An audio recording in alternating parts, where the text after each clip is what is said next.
As negotiations to end the Ukraine war gather momentum, a deep rift is emerging among Kyiv's allies.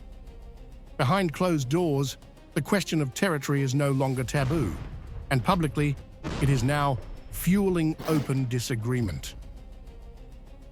Polish Prime Minister Donald Tusk acknowledged that peace will require difficult choices, including compromise on territorial issues, a rare and blunt admission from one of Ukraine's strongest European supporters.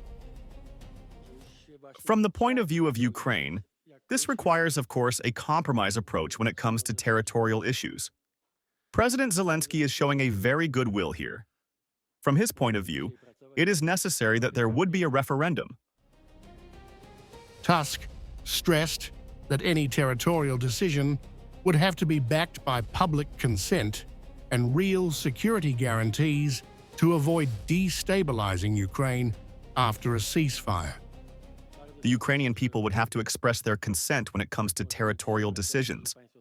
And it is obvious that this possible consent must be guaranteed by the real, reliable security guarantees for Ukraine after a possible ceasefire. But Ukraine's president is pushing back hard. In a televised interview, Volodymyr Zelenskyy rejected the idea of withdrawing from Donbas, warning that it would put the country at serious risk.